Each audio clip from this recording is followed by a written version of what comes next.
Despite all his rage, he's still just Nicolas Cage. Despite all his rage, he's still just Nicolas Cage. And someone will say his career can never be saved. Despite all his rage, he's still just Nicolas Cage.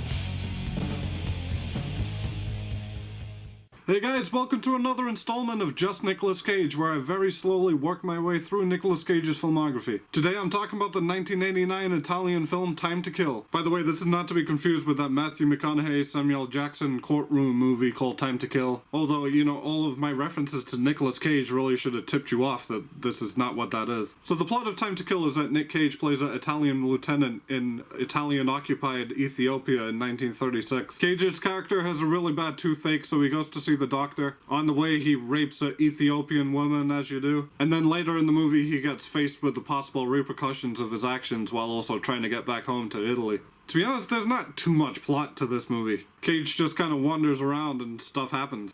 At one point, he's just wandering through the jungle and sees a chameleon. And he just puts a cigarette in the chameleon's mouth and walks away. Next scene. And to be honest, that's about as good as the movie gets. Yeah, I know it's cruelty to animals, but that chameleon looked rad as hell, I'm not gonna lie. I've gotta say that a big chunk of this movie just feels very sexist and racist. I alluded to the rape scene earlier. Cage stumbles upon this Ethiopian woman that doesn't speak a word of English. And he immediately, undresses her and holds her down against her will and has his way with her. And then right after that, she's, into him and wants him to stay. This whole portion was just very poorly handled and gross. You know, it's usually right around here I would give a bit of background information about the movie.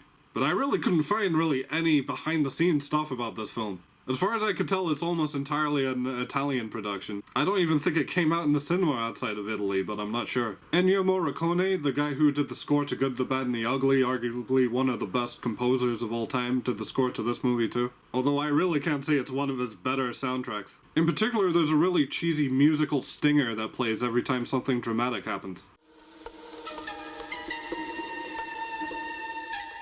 And it just kind of cheapened the movie even more. There's some bad acting in the supporting cast of the movie too.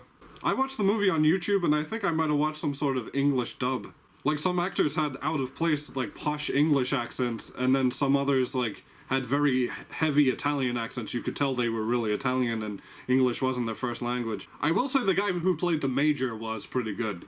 The actor was having a lot of fun, to say the least. Which brings me to my man Nicolas Cage, and honestly, there's not too much to say about him here. He plays it mostly subdued, and it's a relatively bland performance from him for the most part. But he does have a couple of standout dramatic moments here and there. And there's also a fun scene where he's drunk and singing. That's always fun when Nicolas Cage does that. I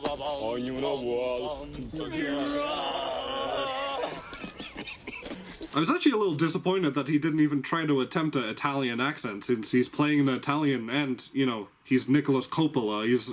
He's got Italian ancestry. But no, it's just Nicolas Cage with his regular voice. Kinda lame. Even in storytelling structure, this movie is a bit of a mess. Early on in the movie, it does this, non-linear flashback storytelling thing, which really felt kinda pointless. And you basically have two different characters giving voiceovers over the course of the movie. It just felt pretty disjointed. I will say that I like the second half of the movie better than the first half. Like I said, the first hour of the movie is Nicolas Cage just kind of bumbling around, walking into chameleons and naked Ethiopian women. But in the second half of the movie, he worries that he's contracted leprosy. Then he starts to get more unhinged and uneasy. That's the kind of Cage I like. He ends up isolating himself from his fellow soldiers, and he has to live in a poor Ethiopian village. In other words, he's a colonizer who himself becomes subjugated and shunned, mirroring the way his people treated the Ethiopians. I get it. I see what they're going for there, But the problem is, and spoiler alert, by the way, if you're ever going to watch this movie, in the end, it turns out he doesn't even have leprosy. And then he just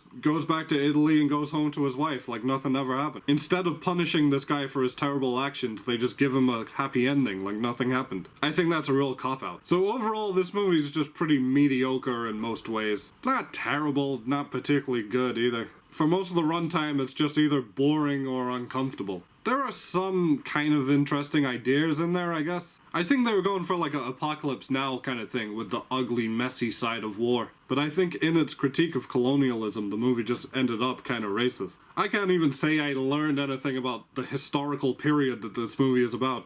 I still didn't even really know why Italy was occupying Ethiopia in the 30s until I looked it up on Wikipedia afterwards. Cage's performance is fine, but there's nothing about this film that's worth recommending. And if you want to watch a movie where Nicolas Cage rapes a woman and devolves into insanity and paranoia after possibly contracting a disease, then watch Vampire's Kiss. It was literally the movie he did right before this, and at least that's pretty entertaining. Time to Kill is one of the weaker Nicolas Cage movies I've had to review so far. I think I'd put it just above that one where he played a rower, but otherwise it's below all the other Nicolas Cage movies I've reviewed so far. The bottom line is, even if you've got time to kill, don't watch Time to Kill. But that's just how this thing works. I mean, sometimes you find a hidden gem, and sometimes you find something that is probably hidden for a reason. Up next is the movie Firebirds, and until then, thanks for watching.